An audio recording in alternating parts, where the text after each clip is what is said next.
আমরা অন্তর্বর্তী সরকার রাজনৈতিক দলগুলোর সাথে বৈঠক করার জন্য তারা আজকে আহ্বান করেছেন। গণতন্ত্র মঞ্চকেও তারা আহ্বান করেছেন। আমরা সেই আহ্বানের সাড়া দিয়ে অন্তর্বর্তী সরকারের সাথে বৈঠক করেছি। আমরা বলেছি যে এই অন্তর্বর্তী সরকার ছাত্র শ্রমিক জনতার গণঅভ্যুত্থানের উপর দাঁড়িয়ে, তাদের রক্তের উপর দাঁড়িয়ে সরকার গঠিত হয়েছে। ফলে এই দেশের জনগণের যে আকাঙ্ক্ষা, সেই আকাঙ্ক্ষা বাস্তবায়ন করা তাদের দায়িত্ব। সেই দিক থেকে তাদের যে আশু কর্তব্য, জনজীবনের শৃঙ্খলা ফিরিয়ে আনা, জানমালের নিরাপত্তা প্রতিষ্ঠা করা এবং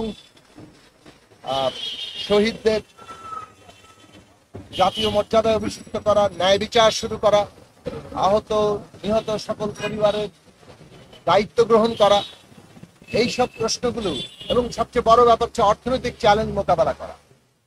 এই সব বিষয়ে ইতিমধ্যে আমাদের সমন্বয়ক বলেছেন, আমরা কতগুলো সুনির্দিষ্ট প্রস্তাব দিয়েছি এবং সেই সব প্রস্তাবগুলো ইতিমধ্যে সরকার, অন্তর্বর্তী সরকার প্রধান প্রফেসর ডক্টর মোহাম্মদ ইউনূস সহ তাদের সরকারের সাথে সংশ্লিষ্ট সকল উপদেষ্টা এবং অন্যান্যরা সবাই ছিলেন, তারা সকলেই ইতিবাচকভাবে গ্রহণ করেছে। আশু কাজের পাশাপাশি দীর্ঘমেয়াদী যে আপনাদের কাজ, সেটা হচ্ছে একটা রাজনৈতিক প্রক্রিয়া শুরু করা, অর্থাৎ এখানে কিভাবে এই নতুন রাজনৈতিক বন্দোবস্ত, সংস্কার এবং একটা গণতান্ত্রিক নির্বাচন হবে, সেই বিষয়ে রাজনৈতিক দলগুলোর সাথে আলাপ আলোচনা করা, শিক্ষার্থীদের সহ এবং দেশের শ্রেণী পেশার অংশীজন সহ রাজনৈতিক দলগুলো সহ একটা আলাপ আলোচনাটাকে নিবিড় করা। সেটার জন্য আমাদের দিক থেকে আমরা মনে করি যে একটা কাঠামো তৈরি করা দরকার।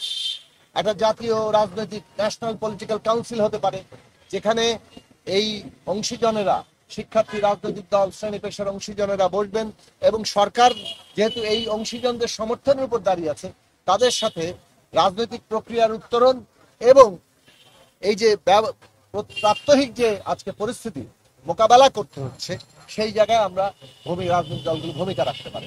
আমরা বিশেষভাবে গার্মেন্টস পরিস্থিতি, দুর্গাপূজা আসন্ন তার পরিস্থিতি এবং দেশে মাজারে হামলা, মন্দিরে হামলা, নারীর উপর হয়রানি, নানা ধরনের ঘটনা ঘটছে এবং এইগুলোকে কেন্দ্র করে বাংলাদেশ সম্পর্কে যে প্রচারণা চলছে, সেই ক্ষেত্রে সরকারের ভূমিকা, রাজনৈতিক দলগুলোর ভূমিকা এবং সামগ্রিকভাবে এই ভূমিকা নিয়ে আমরা আলোচনা করেছি। অত্যন্ত ইতিবাচক আলোচনা হয়েছে। আমরা আশা করি সমস্ত প্রস্তাবগুলো গৃহীত হবে এবং আরো অনেক কার্যকর পদক্ষেপ আমরা সামনে দেখতে পাবো। আমরা মনে করি গণতান্ত্রিক নির্বাচন, দেশের নতুন রাজনৈতিক বন্দোবস্ত, প্রতিষ্ঠান, আইন সংস্কার, এগুলোর একটা গুরুত্বপূর্ণ অংশ। নির্বাচন ছাড়া এটা সংস্কার ছাড়া নির্বাচন, দুটোকে প্রতিপক্ষ হিসাবে দাঁড় করানোর কিছু নেই।